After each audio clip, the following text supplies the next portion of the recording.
Question number 18 बहुपद x minus two into x plus two plus x Q minus one into x plus one का घात क्या होगा। हम लोग जानते हैं गुना में घात क्या होता है, जुड़ जाता है। तो x पे मैक्सिमम पावर यहाँ 1 है और x पे यहाँ भी मैक्सिमम पावर 1 है, तो x पे अधिकतम पावर कितना हो जाएगा 2। इस टर्म के साथ x पे मैक्सिमम पावर कितना मिला हमको 2। सेकंड टर्म जो हमारे पास है इसमें x की पावर मैक्सिमम 3 है और यहाँ 1 है, तो x पे मैक्सिमम पावर कितना होगा 4। तो घात पूछा हुआ, घात का मान कितना आएगा 4, ऑप्शन नंबर सी होगा। क्वेश्चन नंबर 19 में लिखा हुआ है ay² plus by plus c a0 equal to 0 का आलेख होता है। आइए हम लोग जानते हैं कि द्विघात समीकरण का आलेख कैसा होता है। तो स्टार्ट में लिखते हैं द्विघात समीकरण का ग्राफ परवलयाकार होता है।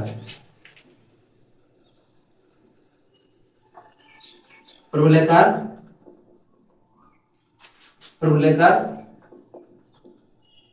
होता है और ये U आकार का होगा। किसी द्विघात बहुपद R of x equal to x square plus b x plus c के शून्य 6 और -2 है, तो b तथा c का मान क्रमशः, मतलब पहला मान b का है और दूसरा मान c का है, तो कौन सा होगा ऑप्शन। तो हमारे पास शून्य दिया हुआ, पहला शून्य को हम लोग अल्फा से रिप्रेजेंट करते हैं जिसका मान दिया हुआ 6, और दूसरा शून्य को हम लोग बीटा से रिप्रेजेंट करते हैं इसका मान दिया हुआ -2। तो हमारे पास अल्फा तथा बीटा का मान पता हो तो हम लोग को समीकरण निकालने का फॉर्मूला जानते हैं, क्या होता है x square minus alpha plus beta into x plus alpha into beta. अब लिखते हैं यहाँ से, ये हो जाएगा x square alpha plus beta का जोड़ करेंगे, जोड़ेंगे कितना आएगा 4, यहाँ लग जाएगा -4x plus alpha into beta, दोनों गुना करेंगे कितना होगा -12, ये हो जाएगा -12। अब पूछा है b का मान, x का कोएफिशिएंट b का मान होता है, तो b का मान क्या हो जाएगा, b का मान हो जाएगा -4 और कांस्टेंट हो जाएगा -12। ऑप्शन नंबर ए हो जाएगा इक्वल टू 3 पे power x minus y equal to root under 27। तो y का मान होगा, कौन सा मान होगा, तो निकालते हैं। ये जाएगा 3 पे power x plus y equal to 3 पे power x minus y equal to ये हो जाएगा 27 पे पावर 1/2, रूट का मतलब पावर 1/2। ये हो जाएगा 3 पे power x plus y equal to, इसको लिख सकते हैं हम लोग 3 पे power x minus y equal to ये हो जाएगा 3 पे पावर 3 को होल पावर चल रहा है 1/2। 3 पे power x plus y equal to 3 पे power x minus y equal to ये हो जाएगा 3 पे पावर 3/2। अब तीनों जगह का बेस का समान है, एक बार हम इसको इससे कंपेयर कर लेंगे और इसको इससे कंपेयर कर लेंगे, ये हो जाएगा x plus y equal to 3/2 और x minus y equal to हो जाएगा 3/2। अब हमको यदि y का मान निकालना है, x को एलिमिनेट करते हैं, x को हटा देंगे तो माइनस करेंगे, ये माइनस और ये हो जाएगा प्लस, ये माइनस, ये दोनों ऑप्शन कट जाएगा, 2y इक्वल टू आएगा 0, तो y का मान कितना आ जाएगा 0, ऑप्शन नंबर बी होगा सही। क्वेश्चन नंबर 22 यदि रेखाएं ये तथा ये समांतर है तो k का मान ज्ञात करें। तो हम लोग जानते हैं समांतर की condition a1 by a2 equal to b1 by b2 not equal to c1 by c2। a1 का मान क्या होगा, x का कोएफिशिएंट a1 का मान होगा ये जो 5, a2 मान क्या होगा 5/15 इक्वल टू b1 का मान क्या होगा, y का कोएफिशिएंट b1 का मान होगा ये जगह 6। यहां से हम लोग कटा देंगे, 5 से कट गई है 3 बार में, 3 से कट गई है 2 बार में, तो यहां क्रॉस मल्टीप्लिकेशन कर देंगे, k का मान कितना आ जाएगा 2, ऑप्शन नंबर ए हो जाएगा। क्वेश्चन नंबर 23 समीकरण युग्म 6x 9y 6 इक्वल टू 0 और 18x 27y 15 इक्वल टू 0। समीकरण का दो पेयर हमारे पास दे के रखा और पूछा हुआ है इनमें से कौन सा ऑप्शन सही होगा। सब ऑप्शन नंबर ए में लिखा हुआ है एक और केवल एक हल होगा, अनगिनत हल होगा, कोई हल नहीं होगा, इनमें से कोई ऑप्शन नहीं होगा। आइए इस प्रकार और कौन कौन सा क्वेश्चन बनता है हम लोग देखते हैं। यदि हमारे पास दो समीकरण दिया हुआ होगा तो लिखेंगे पहला समीकरण के लिए a1x plus b1y plus c1 equal to 0, ये नाम होगा समीकरण 1। a2x plus b2y plus c2 equal to 0, ये हो जाएगा समीकरण 2। अब चेक करेंगे a1 by a2 not equal to आएगा b1 बाय b2। यदि a1 by a2 not equal to आएगा b1 बाय b2 तो ग्राफ कैसा बनेगा, ग्राफ बनेगा हमारा प्रतिच्छेदी ग्राफ, एक दूसरे को एक पॉइंट पे काटेगा, तो ग्राफ कैसा बनेगा, ग्राफ कैसा बनेगा प्रतिच्छेदित, ग्राफ बनेगा प्रतिच्छेदित, ग्राफ बनेगा प्रतिच्छेदित। हलों की संख्या कितना होगा, हलों की संख्या, हलों की संख्या, हलों की संख्या। यदि ये दोनों एक बिंदु पे मिल रहा है तो हलों की संख्या कितना हो जाएगा? 1। A1 by A2 equal to क्या आएगा? B1 by B2 equal to क्या आएगा? C1 by C2। यहां से कॉपी से चेक कर रहे हैं, ठीक है। यदि तीनों ही आपस में बराबर हो तो ग्राफ कैसा बनेगा? समपाती। एक रेखा पे दूसरी रेखा आती है इसलिए क्या बोलेंगे इसको? समपाती। तो ग्राफ कैसा होगा? ग्राफ बना समपाती। ग्राफ कैसा बनेगा? समपाती। हलों की संख्या कितना होगा? अनगिनत होगा। ये सब अनेक बिंदु पे मिल रहा है। हलों की संख्या कितना होगा? अनगिनत, अनेक हल होगा, अनेक हल।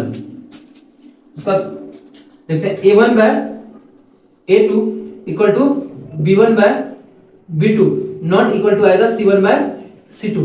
पहला दोनों बराबर हो, लास्ट बराबर नहीं हो तो ग्राफ कैसा बनेगा? ग्राफ बनेगा समांतर बनेगा। ग्राफ जो है कभी एक दूसरे से मैच नहीं करेगा। तो ग्राफ कैसा बनेगा? ग्राफ बनेगा समांतर। हलों की संख्या कोई हल नहीं। हलों की संख्या क्या होगा?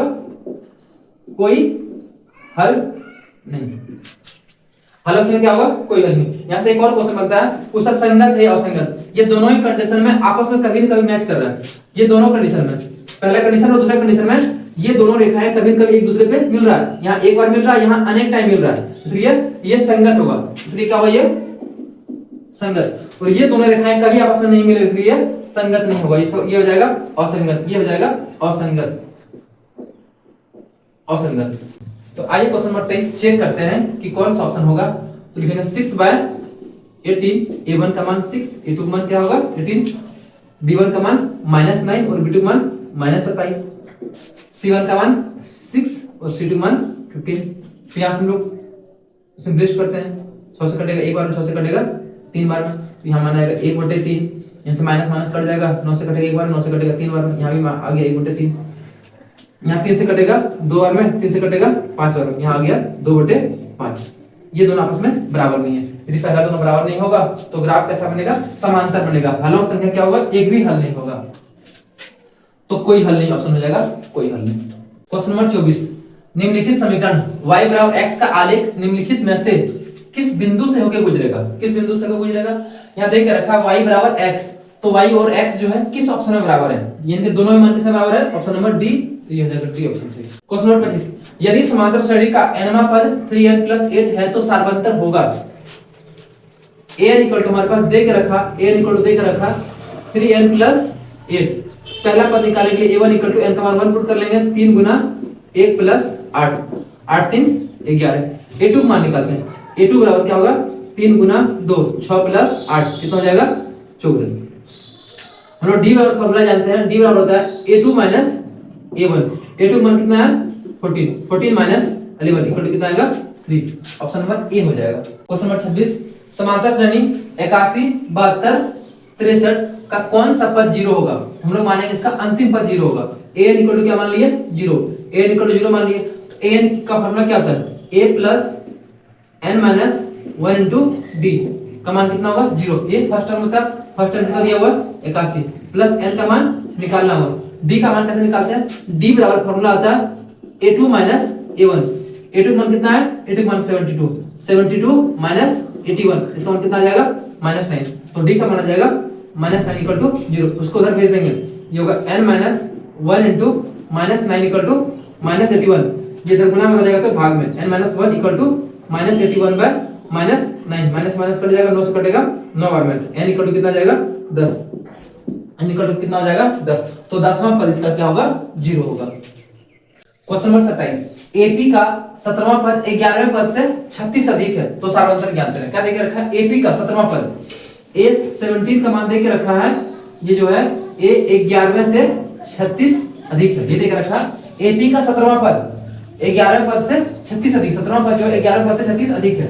ये जो A + 16D equal to A + 10D + 36। A से A कट जाएगा, इसको उधर ले आएंगे, ये बचेगा 6D इक्वल टू 36। तो D इक्वल टू कितना आ जाएगा? 6। तो D equal to C option number B में है। ऑप्शन नंबर 28 में लिखा हुआ 1 + 3 + 5 + ... n पदों का योग। हम लोग n लगातार प्राकृतिक संख्या का योग का फॉर्मूला जानते हैं। n लगातार प्राकृतिक संख्याओं का योग का फॉर्मूला आता है n into n plus 1/2। n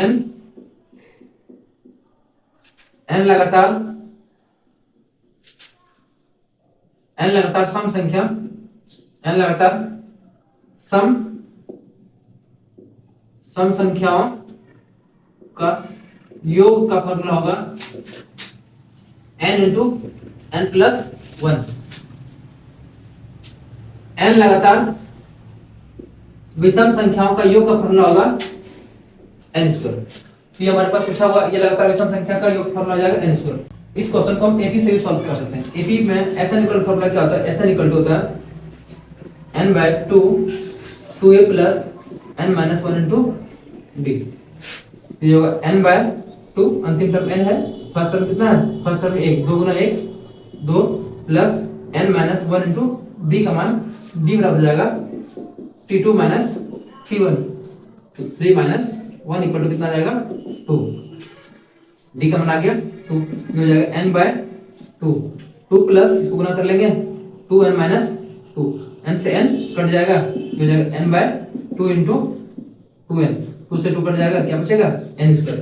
option number A सही हो जाएगा। प्रश्न नंबर 29, यदि x 9 y 25 समांतर श्रेणी में है तो x तथा y का मान ज्ञात करें। यदि एपी में है तो x और y का मान ज्ञात करें। तुम्हारे पास दूसरा पद का मान दिया हुआ, दूसरा टर्म a2 का मान दिया हुआ, a2 इक्वल टू कितना दिया हुआ? a2 इक्वल टू दिया हुआ है 9, a2 इक्वल टू 9 दिया हुआ, और चौथा पद a4 इक्वल टू कितना दिया हुआ? 25। a2 इक्वल टू क्या होता है? a प्लस d का मान दिया हुआ 9, a4 इक्वल टू क्या होगा? a प्लस 3d, इसका मान कितना दिया हुआ? 25। माइनस माइनस माइनस, ये दोनों आपस में कट जाएगा, कितना बचेगा? -2d इक्वल टू -16, तो d इक्वल टू कितना आ जाएगा? 8। d इक्वल टू 8 आ गया, इसको मान लेते हैं समीकरण 1, इसमें लाके पुट कर देते हैं। इसमें लाके पुट करेंगे a plus 8d, 8 equal to कितना आएगा? 9, a इक्वल टू कितना आ जाएगा? 1। a का मान 1 आ गया, x का मान क्या होगा? x का मान तो 1 होगा, ठीक है। x का मान कितना आ जाएगा? 1। अब देखते हैं ये कौन सा पद है? तीसरा पद का फॉर्मूला गया a प्लस 2d। a का मान 1 और 2 गुना 8, 8 2 16 और 1 17, तो y का मान कितना हो जाएगा? 17। ऑप्शन नंबर ए हो जाएगा। यदि समांतर श्रेणी के n पदों का योग Sn है तो nवां पद क्या होगा? यदि समांतर श्रेणी में Sn का मान दिया होगा तो अंतिम पद निकालने फॉर्मूला होता है an इक्वल टू फॉर्मूला होता है an equal to Sn minus 1। मतलब अंतिम पद में से, पूरे पदों का योग में से, उससे लास्ट टर्म छोड़ के बाकी सारे टर्म को घटा देंगे। इसको एग्जांपल समझते हैं। जैसे हमारे पास होगा सपोजेड 2 4 6 8 10, कोई एक एपी हमारे पास, कोई एक एपी ये लिखा हो, इसमें से सभी टर्म का 5 टर्म है, 1 2 3 4 5, S5 का मान कितना आएगा? सबको जोड़ेंगे, 4 2 6 6 12 8 20 और 10 कितना आ जाएगा? 30। अब 4 पद को जोड़ते हैं, 4 पद का मान कितना होगा? S4 इक्वल टू कितना आएगा? 20। यदि हमको लास्ट टर्म निकालना है, हम लोग फॉर्मूला जानते हैं an इक्वल टू Sn, पांचों टर्म का S5 minus S4, 30 minus 20 equal to क्या होगा? 10। ये अंतिम पद निकालने का फॉर्मूला होगा। ये फॉर्मूला के तहत निकाल सकते हैं। इसका ऑप्शन नंबर कौन सा हो जाएगा? ऑप्शन नंबर सी हो जाएगा। 31 नंबर क्वेश्चन, समांतर श्रेणी root under 7 root under 28 root under 63 का अगला पद क्या होगा? तो यहाँ लिखा हुआ है रूट अंडर 7, यहाँ लिखा हुआ है, इसको हम लोग प्राइम फैक्टर में तोड़ देते हैं, 2 गुना रूट अंडर 7, यहाँ लिखा हुआ 3 गुना रूट अंडर 7, ये लिखा हुआ। फिर अगला क्या हो जाएगा? ये हो जाएगा रूट अंडर 7, यहाँ से बाहर निकल जाएगा जोड़ा में से लेके, 2 रूट अंडर 7, 3 हो जाएगा 3 रूट अंडर 7। अगला पद इसी प्रकार से क्या हो जाएगा? 4 रूट अंडर 7। ऑप्शन में इस प्रकार तो है नहीं, इसको हम लोग रूट का अंडर डालते हैं, रूट का अंडर डालेंगे तो 4 चौक 16, 16 सते 72 से रूट अंडर 112, रूट अंडर 112 किस ऑप्शन में है? तो ऑप्शन नंबर सी हो जाएगा। Root under 6 plus root under 6 plus root under 6, जब भी इस प्रकार क्वेश्चन आएगा तो हम लोग एग्जाम हॉल में जल्दी से जल्दी क्वेश्चन सॉल्व करेंगे। उस टाइम में इसको जो दो फैक्टर में तोड़ेंगे, दोनों फैक्टर के बीच के अंदर 1 होना चाहिए, ध्यान रखें, 3 into 2, तो जो बड़ा ऑप्शन होगा वही आंसर हो जाएगा। इसको हम लोग बेसिक से भी सॉल्व कर सकते हैं। बेसिक से सॉल्व करेंगे, इस पूरे टर्म को मान लेंगे x, माना x बराबर root under 6 plus root under 6 plus root under 6 plus dot dot dot, बहुत बार है ये। अब स्क्वायरिंग करेंगे, दोनों तरफ वर्क करेंगे तो ये हो जाएगा एक्स स्क्वायर इक्वल टू, एक रूट हट जाएगा 6 प्लस, इस पूरे टर्म क्या माना है, इस पूरे टर्म को माने हम लोग x, इसको उधर लेके आएंगे, हो जाएगा x square minus x minus 6 equal to 0। यहाँ से हम लोग इसको स्प्लिट कर तोड़ते हैं, x minus 3x plus 2x minus 6 equal to 0। यहाँ से x बाहर निकालेंगे, क्या बचेगा x माइनस 3, फिर से यहाँ से हम 2 बाहर निकालेंगे, क्या बचेगा x माइनस 3 इक्वल टू 0। अब कॉमन क्या ले रहे हैं, x माइनस 3, x प्लस 2 बच जाएगा equal to 0, x minus 3 equal to 0 और x plus 2 equal to 0। x equal to क्या आएगा 3 और x इक्वल टू क्या आ रहा -2। ऑप्शन नंबर कौन सा मैच कर रहा है, ऑप्शन नंबर ए मैच कर रहा है, ऑप्शन नंबर ए।